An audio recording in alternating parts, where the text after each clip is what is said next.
hafal ni P tekanan, H kedalaman atau ketinggian, Rho ketepatan, G pucutan graviti. Dan unit tekanan adalah dalam unit Pascal. Pascal ataupun 1 Newton meter kuasa negatif 2 ataupun 1 kilogram per meter per saat kuasa negatif 2. Yang ni pun kena tahu unit ni. Unit ni biasanya keluar soalan objektif. Kalau dia tak bagi Pascal, mungkin dia bagi dalam bentuk ni lah. 1 Newton meter kuasa negatif 2 ataupun 1 kilogram per meter per saat kuasa negatif 2. Okey, next faktor-faktor yang mempengaruhi tekanan. Okey. So, tekanan yang pertama mesti bergantung. Okey, lajunya. Okey, yang pertama tekanan cair bergantung pada kedalaman. Jadi semakin bertambah kedalaman, semakin bertambah tekanan. Jadi eksperimen, kalau yang ada perkataan eksperimen ni, patutnya awak kena wajib buat laporan amali lah. Jadi inference tekanan cecair bergantung pada kedalaman cecair. Hipotesis semakin bertambah kedalaman, semakin bertambah tekanan. Tujuan mengkaji hubungan antara kedalaman cecair dan tekanan cecair. Dimanipulasi kedalaman cecair H, bergerak balas tekanan cecair yang diwakili oleh perbezaan ketinggian turus air di antara dua aras air di dalam tiub U. Dimalakan ialah ketumpatan cecair. Okey, alat radas tambahan pastikan lukis alat radas yang berlabel, tak perlu lukis guna pembaris, hanya sketch sahaja. So mesti ada, yang pertama kena adalah ni silinder penyukat. Okey. Dalam silinder penyukat tu kena ada air. Okey. Air kat sini dia kabur dah sini 500 ml. Okey, silinder penyukat 500 ml. Air kat sini berada pada paras kedalaman 4 cm. Nah ni kedalaman H. Air ni penuh lah. Okey. Seterusnya masuk ni nama dia tiub silikon, yang kat dalam ni adalah corong T-cell. Okey, yang kat bawah corong T-cell ni ada kepingan getah. Okey, barulah disambungkan dengan tiub U. Kita masukkan air berwarna sebab kita nak tengok perbezaan ketinggian H dengan D. Okey, kalau H kita tolak lagi masuk ke dalam, D ni naik ke turun. Tu maksud dia. Okey, jadi ulangi langkah 2 dengan 3 bagi kedalaman H 8. Makin dalam lah maksudnya. Okey, 12 makin dalam lagi, 16 dan 20. Jadi akan dapat bacaan data pada D ni yang kita nak rekod air berwarna ni. Jadi kita boleh buat relation lah, kesimpulan daripada hipotesis tu. Jadi semakin bertambah kedalaman H, bacaan D ni juga akan meningkat. Boleh? Kalau H dalam, D akan bertambah. Boleh tak? Secara teori. Boleh? Yuhu. Ada orang tak ni? Ke tidur dah? Ada orang tak? Ada. Tak. Ada orang tu. Aduh, kan teacher cakap seorang kan? Jeng teacher. Okay. Alright. Lukiskan graf D melawan H. Jadi kita akan dapat graf apa? Kalau awak faham tu dapat graf apa?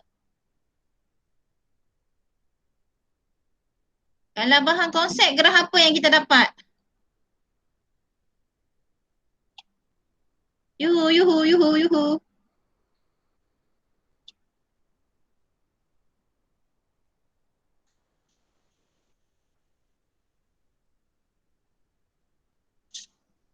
Graf apa ni? Dapat ni? Berkadar langsung. Graf berkadar langsung. Okey. Kekebas orang jadi cik ajar gini ni. Okey, nyatakan satu langkah berjaga-jaga. Langkah berjaga-jaga pastikan kedudukan mata mesti berseranjang dengan alat tu lah. Okey.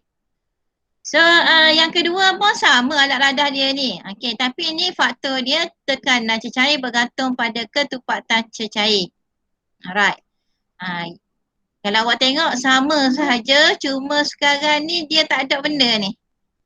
Kalau ni dia tak pakai air, dia pakai alkohol. Okey. Lain-lain radar sama sebab alkohol ni refer kepada ketumpatan. Okey. Sama jugalah. Jadi ketupatan berubah ada 3 bahan, alkohol, air dan juga gliserin. Ketupatan berbeza menghasilkan kedalaman berbeza lah, ketinggian berbeza. Cuma dari segi teorinya, kita nak cover kat sini, semakin tumpat, semakin tinggi kedalaman sebab berkadar secara langsung. Ketupatan berkadar secara langsung dengan kedalaman. Okey? Jadi graf dia pun sama juga, graf berkadar secara langsung. Okey Okey, dua eksperimen tu sepatutnya kita buat report lah. Kecuali yang aktiviti-aktiviti ni tak perlu buat report.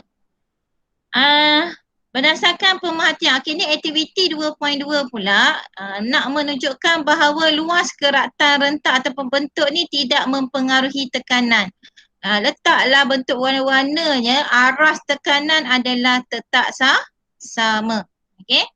Bentuk ni, aras dia sama. Tu konsep nak covernya, tekanan sama pada bentuk yang berbeza. Sebab apa? Okey, kesimpulannya, luas keratan turus dan bentuk turus tidak mempengaruhi tekanan cecair.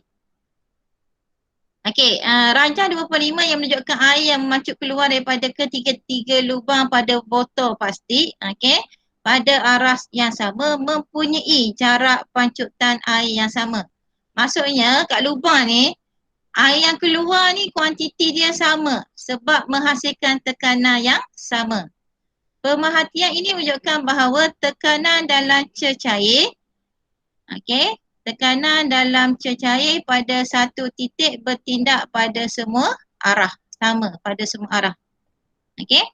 Titik pada arah yang sama mempunyai tekanan yang sama. Okey. Arah yang sama mempunyai tekanan yang sama. Asal tak lekat teacher punya ni hari ni. Okey. Mempunyai tekanan yang sama. Boleh ya?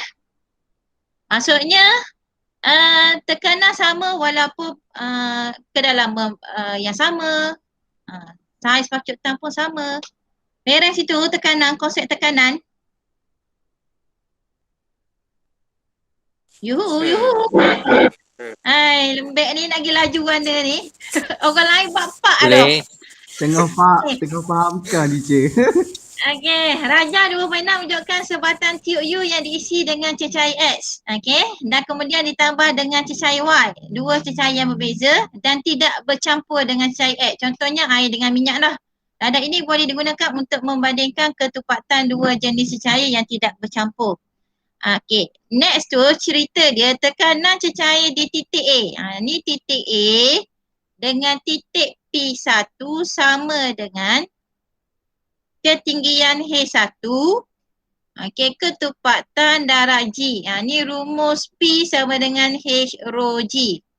Okey, tekanan cecair di B P2 sama dengan H2 P2 G. Sebab cecair ni mempunyai ketupatan yang berbeza.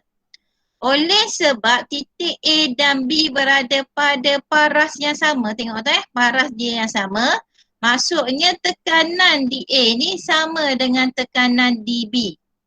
Jadi nak menghitung mana-mana nilai H rho dengan G ni, kita samakan tekanan. Okey? Di mana tekanan P1 sama dengan tekanan P2. So soalan ni mungkin dia boleh tanya tentang ketinggian ataupun boleh tanya tentang ketumpatan. Okey, next. Konsep kena faham tekanan sama. Tekanan cecair sama kat mana-mana pun sama. Jadi nak menyelesaikan masalah yang melibatkan tekanan cecair, kita guna formula dia ialah P sama dengan H rho G. Tapi kalau melibatkan tekanan atmosfera, kita kena campur nilai tekanan atmosfera. Okey? Dia punya simbol dia ialah PATM. Di mana tekanan sebenar sama dengan H rho G, tekanan ni, tekanan biasa kita panggil ni, kedalaman laut ataupun apa-apalah tekanan. Campur dengan tekanan atmosfera. Okey. So nak faham rumus, nak faham penggunaan rumus, kita tengok contoh. Rajah 2.7 menunjukkan seekor ikan berada pada kedalaman 1.5 meter di dalam sebuah akuarium. Ketupatan air akuarium ialah 1050 kilogram. Dia bagi dah dia punya ketupatan. Roh kat situ ada. Tekanan atmosfera ni nampak tak dia bagi ni? Okey. 100 kilo Pascal. 100 kilo Pascal. Diberi pecutan graviti, tak perlu hafal, diberi juga dalam soalan. Berapakah tekanan yang dialami oleh ikan itu disebabkan oleh air di sekelilingnya? Yang ni yang pertama tekanan yang dihadapi oleh ikan. Yang kedua tekanan sebenar. Tekanan sebenar tu kena campur dengan tekanan atmosfera. Boleh faham tak bentuk soalan tu? Ada tak? Yuhu, yuhu. Boleh tak ni? Boleh tak? Boleh. Boleh Okey. So, langkah pertama kena cari dululah tekanan yang bertindak pada ikan. Rumusnya P sama dengan H rho G. Masuk je nilai dapat dah 15.5. Senang je. Masuk nilai je. Tekan kalkulator. 1.5 darat 1050 darat 9.81. Okey. Digalakkan kalau awak tak pandai tinggalkan dalam unit kilopascal ni, tak perlu tulis. Tulis penuh salin belaka berapa nilai yang ada tu. Okey. Untuk selamat daripada awak shortcutkan nilai lah. Dalam SPM dia akan bagi kat sini lah. 15,450.8. Okay, kecuali dia nak lah unit kilopascal barulah tukar. Macam ni, kalau awak tengok sebab apa dia tukarkan kilopascal, sebab mudah nak campur. Sebab dia bagi tekanan atmosfera dalam kilopascal. Okay, so campur je terus. 15.5 campur 100. Dengan kata lain, awak kena ada ilmu lah nak tukar ni kepada kilo. Faham kan? Bahagi 100. Kilo tu 100. Jadi bagi 100 alihkan titik 1, 2, 3. Jadi 15.5. 5 ni lebih daripada lebih lah. Jadi kena tambah atas ni. Jadi 15.5 kilo Pascal. Okey. Ada ilmu lah kalau soalan gini. Kalau soalan periksa, kalau setakat habis sini je, salin je 15,450.8. Boleh Boleh faham? Okey, so tekanan sebenar kena campur. Jadi 15.5 campur 100 dapatlah 115.5 kilo Pascal. Okey, boleh beres? Beres? Beres. Okey. Okey, next contoh 2. Contoh 2 ni pula konsep tekanan sama. Rajah 2.8 menunjukkan sebatang tiup U yang diisi dengan air dan minyak zaitun. Ketupatan air dah 1000, hitungkan ketupatan minyak zaitun. Cakap pada tadi, okay, tekanan adalah sama. So kena fahamlah konsep tekanan sama. Jadi H1, rho 1, G1 sama dengan H2, rho 2, G2. Konsep, bila faham konsep awak tak ada masalah je. Mudah sangat. Masuk je nilai, awak listkan nilai yang ada ni. H1 ada 15, okay. Kalau macam ni, dalam calculation tak perlu tukar dulu unit. Okay, last kali baru tukar. Darat dengan row 1000, 16.5 dia bagi. Okay, darat dengan row 2 nak cari. So dapat 909.1. Okay. So kita kena tekankan buku teks sebab soalan kebanyakannya KSSM keluar daripada buku teks konsep dia. Gambar pun ada yang dalam buku teks lah. Sebab tu kita kena fokus buku teks. Alright, next aplikasi tekanan cecair dalam kehidupan. Yang pertama, kedudukan tangki air di rumah. Yang ni macam keluar soalan baru ni lah TOV. Sebab apa letak tinggi? Inilah konsep dia. Sebab tekanan air di rumah biasanya kita letak kat bumbung ataupun kat luar. Okay? Sebab kita nak menghasilkan tekanan yang tinggi. Ini dia letak kat mana? Pilih kena letak kat bawah. Okay? Ini soalan SPM, sorry. Soalan SPM tahun 2020. Jadi air boleh mengalir dengan laju lah apabila pilih dibuka. Okay, next. Kedudukan cecair intravena ni pun sama juga soalan SPM baru ni 2020. Okay. Sebab apa kedudukan beg cecair ni kena tinggi daripada kedudukan salur ni. Sebab nak menghasilkan perbezaan tekanan. Jadi air ataupun darah dalam ni, okey, mendalir dalam ni akan masuk dengan cepatlah dengan laju. Tekanan yang terhasil daripada perbezaan ketinggian turus secair menolak. Ni pak markah Jadi awak kena gini lah. Beg cecair letak lebih tinggi, satu markah. Tekanan terhasil daripada perbezaan ketinggian, satu markah. Okey. Jadi kadar pengaliran cecair intravena masuk dipengaruhi oleh ketinggian, satu markah. Dia ada awak buat simbol pun boleh. Tekanan pada tekanan beg cair lebih besar daripada tekanan dalam ni, salur pun boleh. Okay, 4 markah. Ni soalan-soalan yang 4 markah lah ni. Next, pembinaan empangan. Why kita bina empangan berdasar dia lebih besar? Okay. Oleh sebab tekanan air bertambah apabila kedalaman bertambah. Kalau tak besar, pecahlah empangan tu. Sebab tu dia bentuk dia lebar pada bahagian dasar. Lebar, tebal, kukuh, semua tu lah sifat-sifat dia. Nak tahan tekanan air tinggi. Ni sebab dia.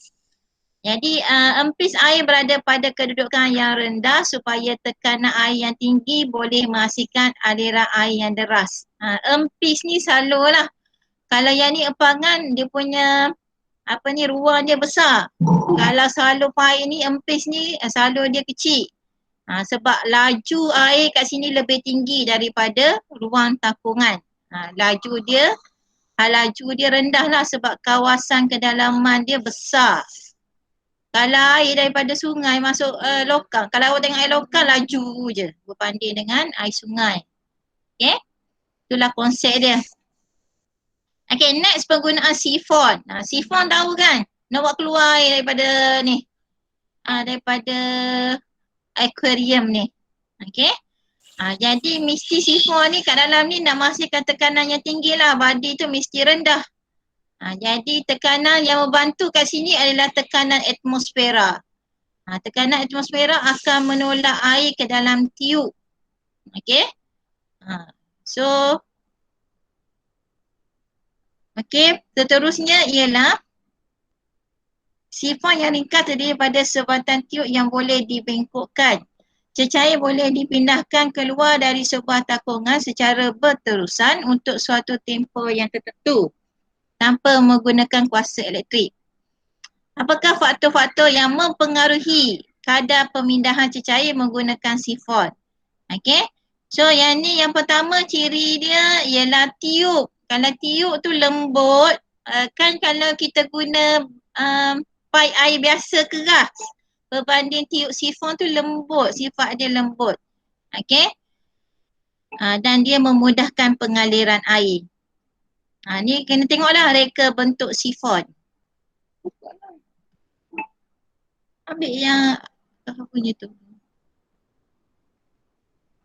Okay.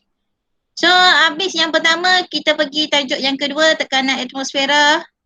Are you with me? Are you there? Yes, Are you there? yes. Dia kurang dah. Ada. Sekejap nak layan yang ni PDPR ni, aduh lah. Kita Okey. kejut kat belakang tu.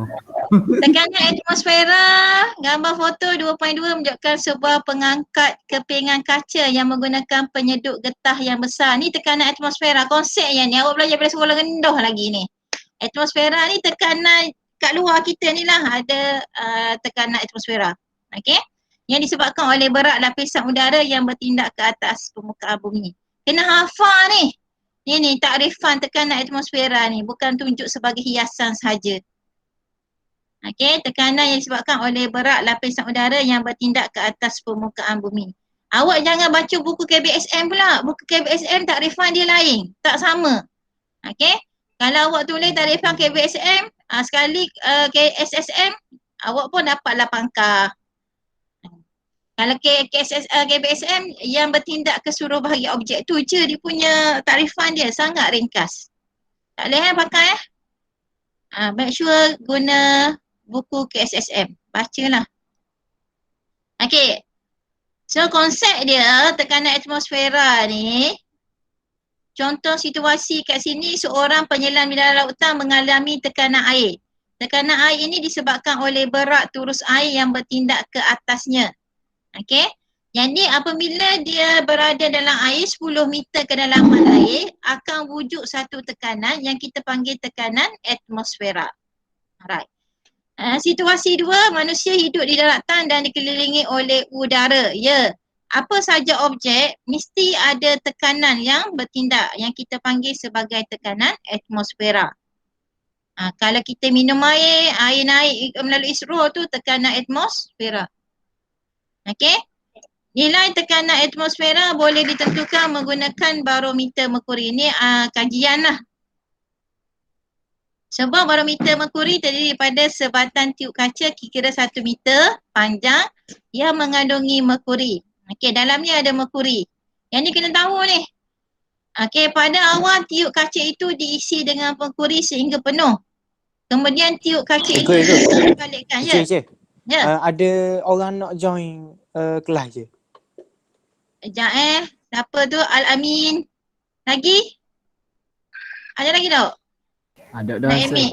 Ada dah rasa. Amin seorang pakai ikon lain rasa. Okey, sekarang ni perubahan ni hanya dua keadaan saja. Iaitu apabila kita letakkan, kita bawa dia ke puncak gunung, dia akan jadi berkurang. Kalau kita bawa ke dalam air, dia akan jadi penuh.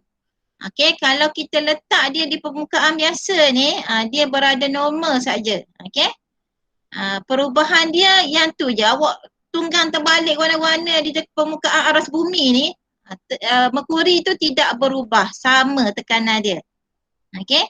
Dia berubah apabila awak bawa ke puncak gunung, bawa dalam air, tekanan dasar laut. Okey, nilai dia adalah sama iaitu 760 meter merkuri. Okey. Ataupun dalam unit cm kita 76 cm merkuri. Dia ada dua nilai. Satu dalam unit milimeter, satu dalam unit cm. Okey, macam ni lah. Okey, nilai dia ni. Ni nilai ketepatan dia lah. Ketepatan merkuri 1.36 darab 10 kuasa 4. Jadi tekanan atmosfera, rumus dia ni guna yang tadi lah H rho G. Yang ni 0.76 ni kita tukarkan dalam meter. 0.76 darab 1.36 darab 10 kuasa 4 darab graviti 9.81. Okey. So dapat nilai dia 101,396.16 Pascal. Dalam SPM digalakkan tulis yang atas ni, jangan tulis yang bawah ni hilang. Tulis yang ada perpulahan, tulis belaka. Okey? Sama juga nak tukar bentuk piawai. Sebelum awak tukar bentuk piawai, awak tulis dulu jawapan penuh. Sebab peperiksaan SPM awak ni, bila tulis direct, awak tak tulis gini, awak terus tulis, kita tulis bentuk piawai.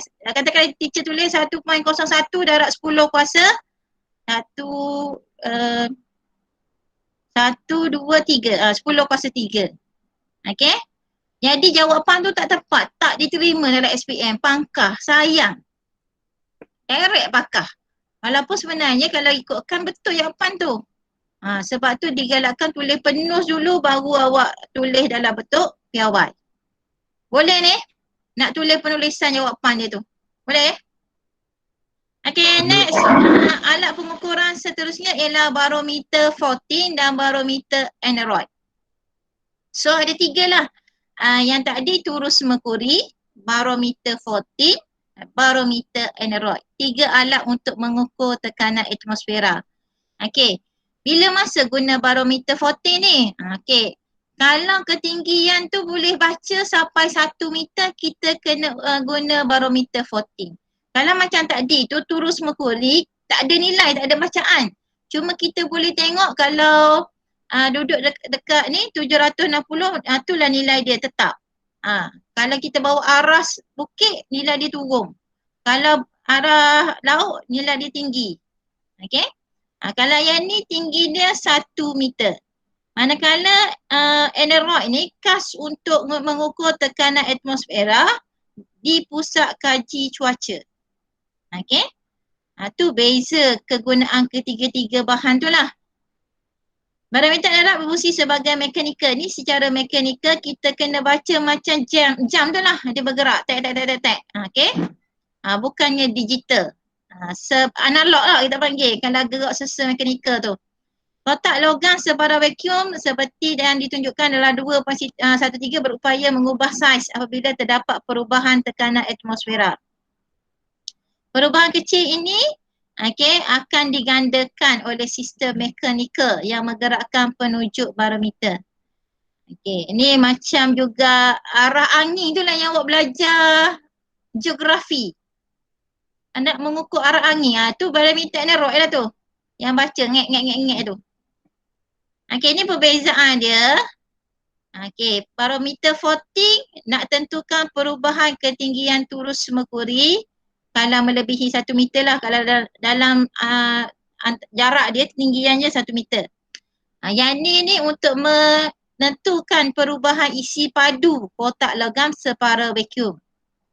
Floating saiz besar sukar dibawa. Kalau analog ni bawa pegang boleh mudah alih. Itu beza dia. Floating nak ambil bacaan lama lah kalau kita nak baca tekanan atmosfera. Tapi analog boleh baca direct. Kejituan dia lebih G2. Kalau analog dia kurang G2. G2 lah sebab kita nak baca dia susah. G2.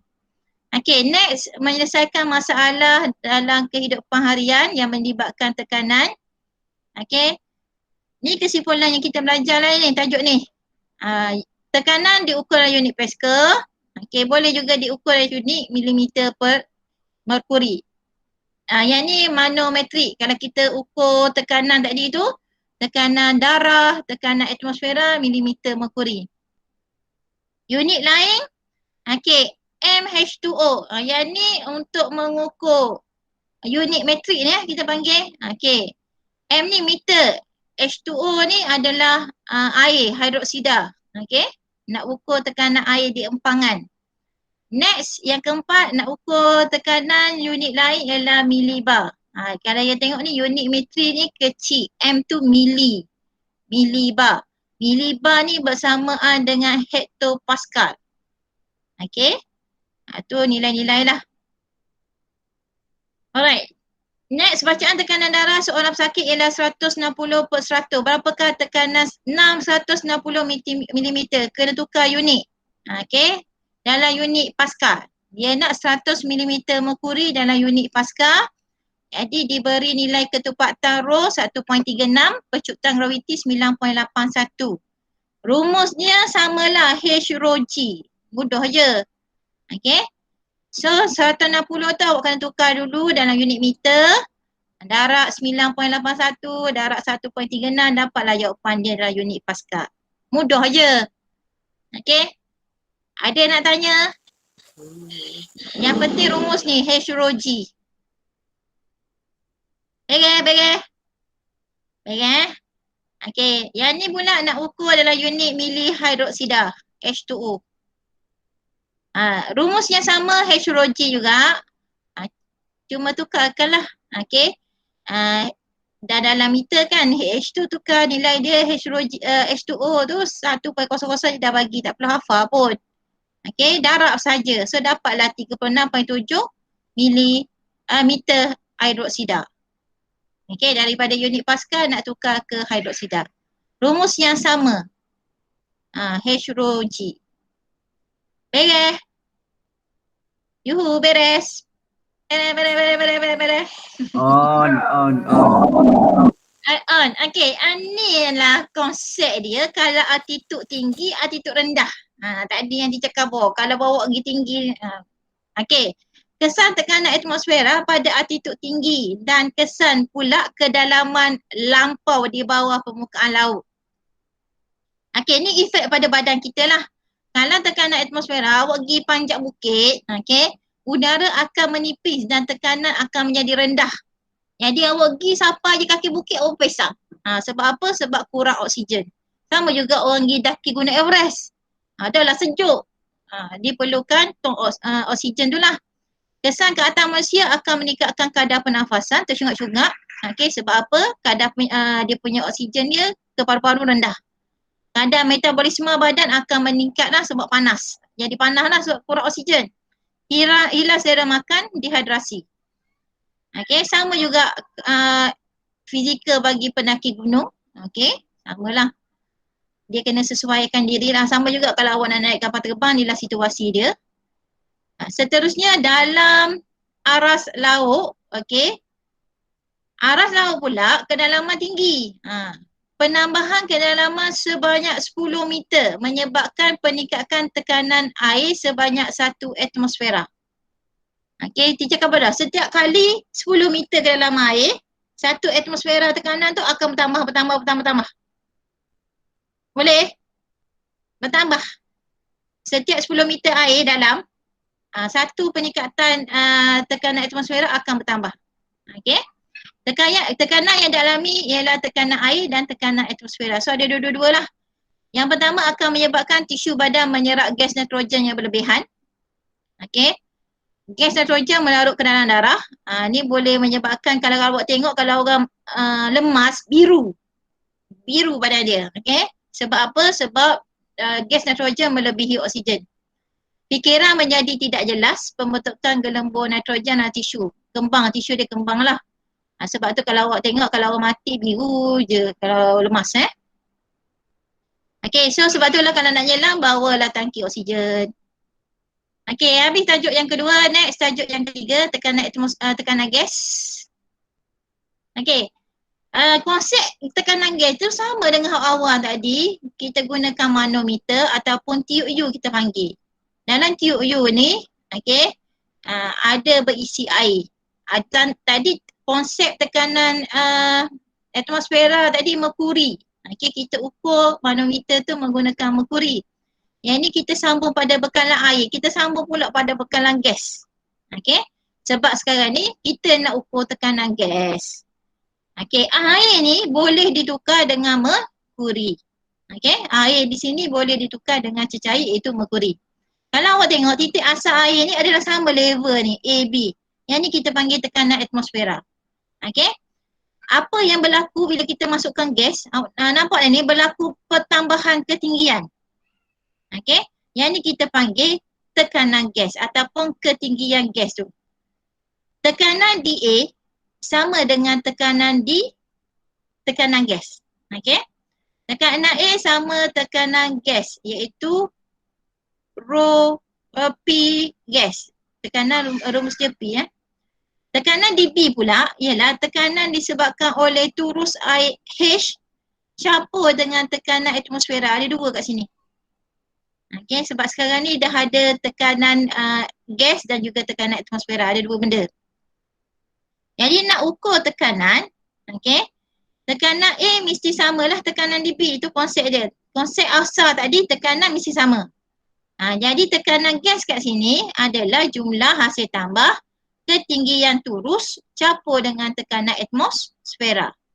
Nak faham kena tengok contoh. Okey. Nama alat ni adalah manometer. Sama macam tadi tu manometer. Yang menaikkan air ni adalah ketinggian dia lah. Kita nak ukur berapa banyak ketinggian gas, tekanan gas yang masuk. Okey. Ni contoh soalan. Kena tengok contoh lah. Rajah 2.19 menunjukkan sebuah manometer merkuri yang disambung ke dalam gas yang termampak. Kalau awak tengok ni merkuri. Ingat merkuri boleh, air boleh. Okey, so tekanan ni tetap 76 cm merkuri ataupun 760 mm merkuri. Mana-manalah bergantung pada soalan. Ketupatan dia bagi 13,600. Ni ketupatan merkuri. Kalau ketupatan air 4,200. Ni pun bergantung pada soalan juga. Graviti nilai dia sama. Hitung tekanan gas dalam unit sentimeter merkuri. Okey. So nak kira tekanan gas, langkah dia yang pertama kena kira. Unit itu kena pasti unit. Okey, unit itu dalam sentimeter merkuri dah. Ketinggian pun dah sama, 40 dalam unit sentimeter juga. Jadi kita cuma campur saja. 40 campur 76 dapatlah 116 cm merkuri. Soalan ni dia akan dua bentuk je. Sama ada tambah bila buka gas ataupun bila tutup gas. Kalau tutup gas, terus ni akan turun, betul tak? Kalau tutup gas, dia akan kurang daripada 40. Boleh? Kalau tutup gas, hilanglah gas kan? Logiknya, secara logiknya. Yuhu, yuhu. Ya. Dia tutup. Laju ke? Okey, dia akan kurang. Okey, jadi awak kena tolak. Kalau macam ni, tambah. Okey. Sebab gas dibuka sebanyak 40 cm kenaikan. Katakanlah teacher tutup gas, jadi dia turun jadi 20. Jadi 76 awak kena tolak 20 tu. Okey, tu konsep dia buka dan tutup. B, tekanan gas termampat. Okey, ni nak kira pula tekanan gas yang termampat dalam tu, kena guna H rho G. Okey. H rho G ni pula kena ingat. Sentimeter tu kena tukar dalam meter. SG kat belakang ni awak abaikan. Jadi 116 tu guna 116 je. Yang ambil SG ni. Bahagi 100. Bahagi 10. Tukar dalam meter. Senti. Dapat 1.16. Betul tak rumus ni? Bukan 116. Betul lah bagi 100. 1.16. Okey.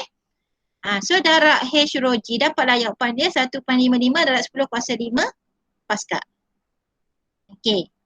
Jawapan yang diperolehi di A dan B tidak akan berubah kerana tekanan dalam cecair tidak bergantung pada luas permukaan. Okey, ni contoh yang kedua. Pun sama jugalah.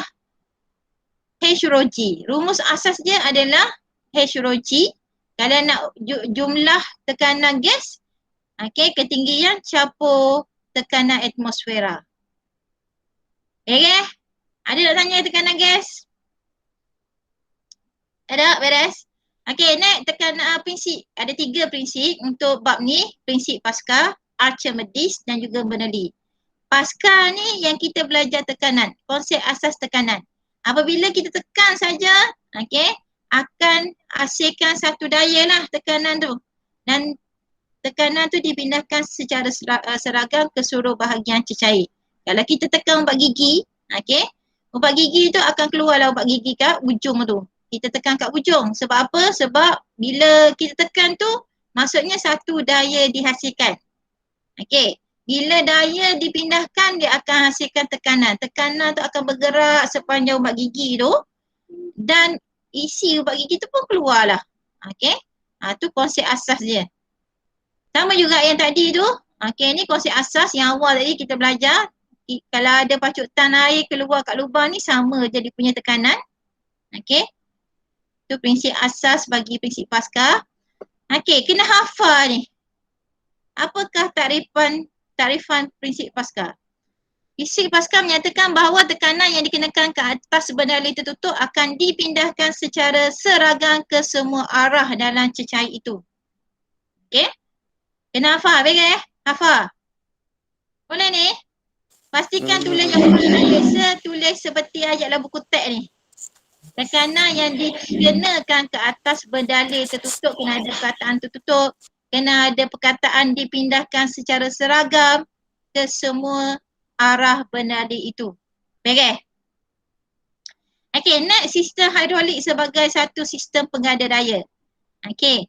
Yang ni pula kita ada konsep, kita ada dua. Ombor kecil dengan ombor besar.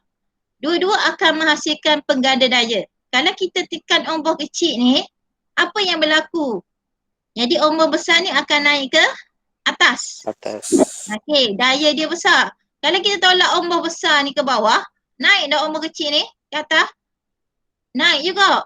Tapi daya yang terhasil tu kecil sebab luas permukaan kecil, daya kat sini kecil. Kalau besar ni luas permukaan besar, ombor dia besar. Dua-duanya mengalami sistem pengganda daya. Itu konsep pengganda daya lah. Dan aplikasi dia adalah seperti jet hidrolik, brake hidrolik. Ni sistem dia. Okey, konsep dia yang pertama mesti F1. Boleh pergi belaka sini F1 ke F2 ataupun F2 ke F1. Tapi kalau konsep aplikasi banyak dalam kehidupan, daripada daya F1 kita nak angkat objek yang besar. Okey, itulah yang banyak situasinya lah. Nak angkat kereta, okey, guna jet hidrolik. nak angkat kereta dekat apa tu, dekat stesen, nak beki servis kereta, pusat servis tu. Okay. So konsep ni lah semua konsep asas yang ni. Yang ni awak kena tahu cara cerita dia. Daya F1 kecil je. Dikenakan ke atas ombak input. Ni ombak input. Kecil je. Dengan luas permukaan yang kecil. Okay. Tapi kena ingat dia berupaya menghasilkan satu tekanan yang besar. Okay. Tekanan ni DA1 sama dengan tekanan DA2. Konsep asas yang tadi tu. Yang macam turus merkuri tadi tu. Okay. Tekanan dipindahkan secara seragam. Okey, jadi P1 sama dengan P2. Dan tekanan yang terhasil ni berkeupayaan untuk menolak daya yang besar ke atas. Dengan kata lain, tekanan yang terhasil itu adalah besar. Okey. Next yang pentingnya ialah rumus. Okey, ni rumus bagi prinsip Pascal. P1 sama dengan P2. Okey, P2, P1 samalah, boleh ubah. Jadi F1 sama dengan A1 ataupun F2 per A2. Ni rumus asas dia. Yang awak kena hafal lah rumus ni. Kalau dia bagi dalam senarai rumus dia akan bagi basic je. P sama dengan F per A. Okey, ni faktor penggandaan. Faktor penggandaan kat sini maksudnya A2 per A1 ataupun A1 per A2. Mana-mana lah. Bergantung pada soalan. Kalau A1 duduk atas, F1 duduk sini, F2 duduk sini. Mana-mana lah. Okey. Jadi F2 sama dengan A2 per A1 darab F1. Kalau F1 kat sini, A1 per A2 darab F2. Beres. Rumus dia boleh ubah. Okey. Aplikasi jet hidrolik, brake hidrolik. Okey, ni jet. Okey, ni brake. Okey. Satu sahaja kaki awak tekan brake. Ibarat awak naik motor lah. Ada brake tangan, ada brake kaki. Satu kali je awak tekan brake tangan, satu motor tu berhenti. Okay, dua-dua tayar tu lock. Sama juga kereta. Kereta kaki bukan besar pun, kaki kecil je. Okay, awak pun tekan brake. Pak tayar tu akan terhenti. Kereta tu besar, lori pun sama. Ibaratnya gitulah. Satu daya yang kecil akan berupaya untuk menghentikan objek yang besar dengan tekanan yang sama. Beres konsep dia. Beres dah. Beres. Okay. Next ni penggunaan rumus tadi tu lah. Okay. F1 per A2. F1 per A1 sama dengan F2 per A2. Ataupun inilah rumus ni pengada daya. Masuk nilai saja. Kena faham soalan lah. Mudah je ni. Awak boleh go through sendiri. Boleh study sendiri. Okay. So ni F1 12, dia mesti bagi ni. Dia akan bagi 3 nilai lah. Satu nilai yang nak cari, F2 nak cari. Okay. Jadi F2 per A2 sama dengan F1 per A1. So dapatlah nilai dia. 60 Newton. Awak pusinglah rumus kat mana-mana, tak ada masalah. Janji jawapan dia sama. Okay. Alright, next kita tengok prinsip. Okay, teacher ambil masa sikit lagi Prinsip seterusnya ialah Archimedes. Archimedes kena ingat, Archimedes konsep dia adalah keapungan. Okey. Dua, di udara boleh, di air pun boleh. Tu konsep dia. Kalau plasticine ni timbul, plasticine P ni tenggelam. Okey, konsep dia kalau ringan dia akan timbul, kalau berat tenggelam. Untung sabuk timbul, sabuk ringan. Untung batu tenggelam. Tu konsep dia. Okey. Prinsip keapungan. Boleh faham secara asas dia senang je ni. Archimedes ni. Awak kena hafal dia apakah daya apungan. Daya yang bertindak ke atas apabila terdapat perbezaan tekanan. Okey. Antara permukaan atas dengan permukaan bawah satu objek. Kalau berada dalam air, ni konsep dia. Ada daya F2. Yang ni kita panggil daya julangan, daya apungan, daya tujah berat ke atas, banyak istilah dia. Daya tolakan pun boleh. Tapi daya yang bergerak ke bawah tu satu saja, iaitu berat. Satu saja. Yang ke atas tu banyak istilah dia. Yang tu kena faham. Dan rumus dia sama juga dengan yang tadi tu, P sama dengan H rho G. Cuma H ni ditukarkan kepada rho. Kepada V. Jadi V rho G ataupun rho VG. Mana-mana pun tak ada masalah yang tu. Sebab melibatkan isi padu.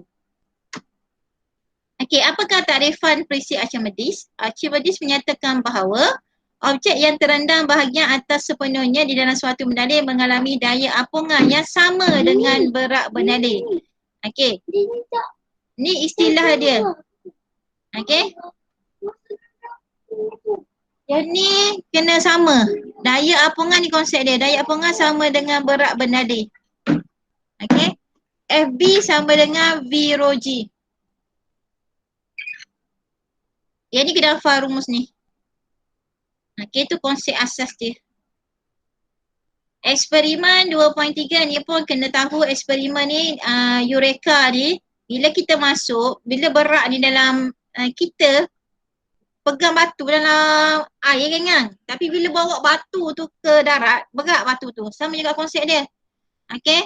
Batu kalau kat udara katakanlah 10 gram. Masuk dalam air dia akan jadi ringan 2 gram. Okey.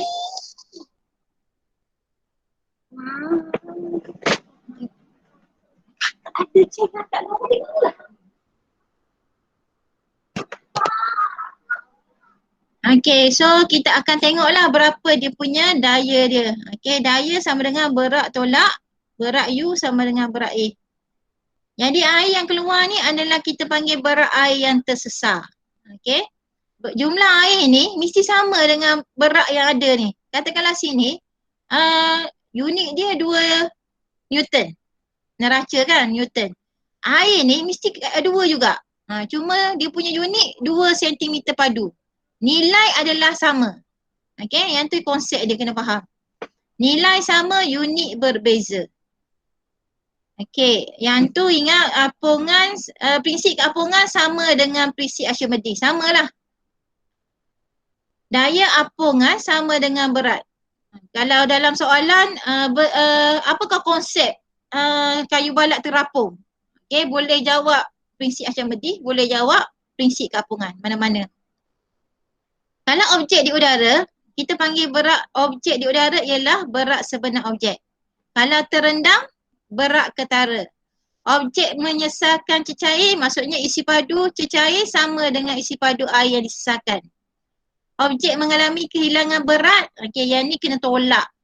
Daya apungan mesti samalah dengan berat air. Okey, ni konsep dia lah. Daya apungan V sama dengan FB, V W lebih besar.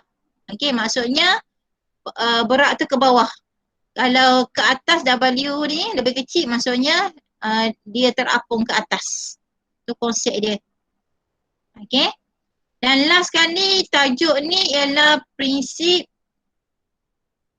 Bernoulli. Ni aplikasi lah ni. Aplikasi contohnya kapal selam. Okey, kapal selam sebab apa dia ada tangki balas. Okey, tangki tu kalau penuh dia akan tenggelam. Kalau buang air dia akan timbul. Okey. Ni nak kaji ni guna hidrometer. Hidrometer ni kita campak je kat laut. Okey. So kalau hidrometer tu tenggelam, berbuli tu turun ke bawah tu maksudnya dalam lah tumpat. Okey, ketumpatan air tu rendah. Kalau timbul hidrometer tu maksudnya cecair tu adalah lebih tumpat. Yang ni kurang tumpat, rendah. Kalau ketumpatan tinggi, hidrometer tu akan timbul. Okey, so dapatlah bacaan dia ada senggatan dia. Tu untuk mengukur ketumpatan lah. Okey, last tajuk ni ialah prinsip Bernoulli. Prinsip Bernoulli ni pula adalah aliran angin. Okey. Contohnya kapal terbang, bumbung rumah sebab apa terangkat. Okey. Yang tu kita gunakan prinsip Bernoulli. Ni boleh tengoklah ni. Sebab apa kapal karam. Kalau kapal karam tu maksudnya melebihi garis Plimsoll. Okey. Kapal selam ni dia ada tangki. Inilah tangki balas dia. Ni. Penuh. Belok udara panas, ingat prinsip Archimedes, bukan prinsip Bernoulli. Ramai yang tertukar. Ni rumusnya ulang balik tadi yang ni. Penerangan tu garis Plimsoll. So boleh tengok lah. Okay, ni boleh tengok pengiraan dia V rho G. Tekanan sama dengan V rho G. Okay. Okay, ni prinsip Bernoulli aliran udara. Senang je konsep ni. Apabila tekanan rendah, laju tinggi, itu saja. Okay. Kalau awak tengok, kalau kita tiup kat sini, dua-dua belon ni akan bergerak ke kanan dan ke kiri lah. Akan menolak antara satu sama lain. Okay, tiup bateri ni, kalau tekanan tinggi, dia akan menolak air ke atas. Sebab apa? Sebab laju air rendah. Okay. Kalau laju air tinggi, tekanan rendah. Ni samalah ni. Kalau kawasan laju tinggi, dia akan mengalami tekanan rendah. Kat bawah ni, laju rendah dia akan mengalami tekanan tinggi. Sebab tu dia menolak kertas naik ke atas. Sama juga belon ni akan rapat sebab kawasan laju udara tinggi dan bertekanan rendah. Okay. Ni konsep tiup ni air. Yang ni kena tahu ni tanda ni. Yang ni kalau awak tengok ni adalah ruang dia besar. Ruang besar, laju air rendah tapi tekanan tinggi. Sebab tu air naik ke dalam, tinggi. Yang ni pula ruang sempit, laju tinggi, tekanan rendah. So tekanan dia rendah je lah. Bila masuk sini balik, dia akan jadi laju rendah, tekanan tinggi. Jadi takat dia BCA. Okay. Dan prinsip Bernoulli ni awak kena hafal menyatakan bahawa bila laju pengaliran suatu bertambah, cecair dalam medali air berkurang atau sebaliknya. Okay. Ni maksud prinsip Bernoulli, kena hafal. Okay, ni konsep daya angkat. Yang ni perbezaan tekanan. Yang ni awak kena ingat, ni daya apa untuk seimbang. Okay, kalau seimbang daya angkat sama dengan berat. Daya serektan sama dengan daya tujahan enjin. Kalau nak laju, daya tujah lebih besar daripada daya serektan. Kalau nak naik, daya angkat lebih besar daripada berat. Kalau nak turun, kena buat turun tayar ni, berat lebih besar daripada daya angkat. Okay. Itu Bernoulli lah. Ni adalah aerofoil. Yang ni pula sayap ni kalau awak tulis aerodinamik dalam periksa salah. Kena tulis aerofoil. Okay. Kat bawah ni aliran angin ni salah soalan dia biasa keluar suruh tanda. Jadi kat atas ni udara tinggi, laju rendah. Laju tinggi, tekanan rendah. Okay. Yang kat bawah ni laju rendah, tekanan tinggi. Perbezaan tekanan ni kita panggil dia menghasilkan satu daya angkat. Okay. Yang ni yang biasa keluar periksa, sayap aerofoil. Okay, last kali aplikasi prinsip Bernoulli dalam kehidupan. Yang ni penubasan, kereta Formula 1, okay. Tendangan melengkung, daya angkat, kapal terbang nak naik atas, nak turun bawah. Okay. Ada nak tanya, itu saja.